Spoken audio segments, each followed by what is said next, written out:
verse 10, now a river flowed out of Eden to water the garden. You see, now a river flowed out of Eden to water the garden where? In Eden. And chapter 4 verse 16. In 8b, that's where he placed the man who he had formed. He placed Adam in that garden. So Eden, the garden, became man's first abode. Abode is a place to dwell, a place to stay. And it was the first abode of Adam during the state of innocence. During the dispensation of innocence, or during the dispensation of freedom. It was his first place to live. Genesis chapter 1:28 straight down to 3:8. I repeat. Genesis chapter 1:28 straight down to chapter 3 verse 8. That's the dispensation of innocence or freedom when there is no sin that has crept in. Okay? Let me give you other names for the garden.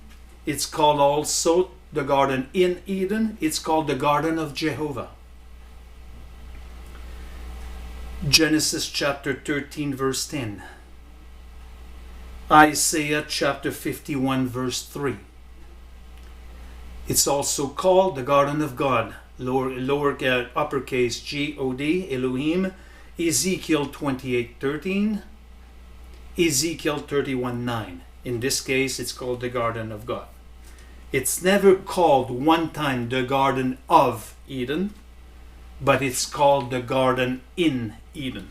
Just if you say next week to me, it wasn't the garden of Eden, I'm not going to get upset, I promise. Just so you know that Eden is a place where a garden was located and so on. We stop right there for tonight. We stop right there. I realize that it's later for me now, so I'm a bit tired. I was also somewhat good nervousness to go back with you and so on. So we stop at that place. I'm going to talk about the 2 trees next week and so on. So you have 2-3 minutes. Unmute yourself and give me comments and so on as we go. Vicky. Can you repeat that last little bit that you were saying after the dispensation of innocence or freedom? It's just 128 to 38. Yeah, if also called the dispensation of freedom or the dispensation of innocence. Right, and then after that, though, you said Genesis 13:10, Isaiah 51:3. Oh, I explained to you guys that it's also the garden in Eden is also called the garden of Jehovah. That's okay. And the garden of God. And the garden of God was Ezekiel 21:13. Ezekiel 28:13. 28:13. And 31:9. And 31:9. Ezekiel 31:9. Correct. If you Okay. go to the Then yeah. back up just a hair bit more.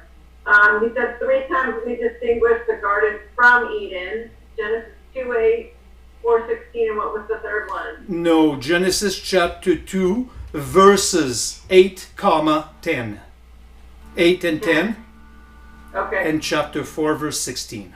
Got it. Awesome. Thank you. Beautiful. That's sometimes I might mispronounce and so on. So everybody's still there. So that's beautiful. Thank you for your prayer and support.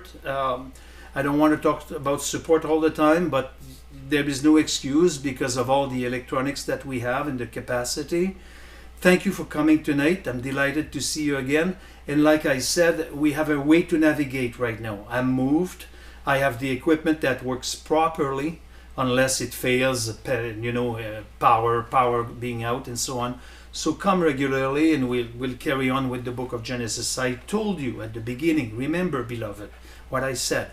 It's not, how God created man and let's go and evangelize. It's not a study of Genesis. Genesis is Genesis. It's fundamental. We're going to go through the fall. It's going to address the issue of women in the church, all kinds of stuff. Because when Paul sat down in 1 Corinthians, whatever the chapter, is a master of the Old Testament. And he goes back, harks back to creation and so on. That's why we say that this book is foundational to understand the rest of the scriptures, and also to understand the book of the end time. How come there will be an end time? Because of the catastrophe of chapter 3. So cope, you will love Israel, you will develop a love for Israel. Abraham, Isaac, and Jacob. Isaac will look for a wife. It is absolutely gâteau forêt noire when he sent the people to get Rebecca. Fantastic. The old thing of the swearing, place your hand under my thigh. Youch, we're not outside of the bush with this. It's delicious. So my encouragement to you, evangelize in a sense of sharing the gospel. I cannot say don't do that. And evangelize in inviting those who doubt, those who are not completely anchored in the faith, those who are thirsty to know more. You will find maybe half of one, but at least it's half of one. So this is it. Today, the interest for the scriptures, look at the result of it. It's on the screen right now. Pray for us as a family, and provision, protection in the realm of the spiritual. And God bless you folks. And I would like to ask any one of you on the screen, finish with a word of prayer for me, please.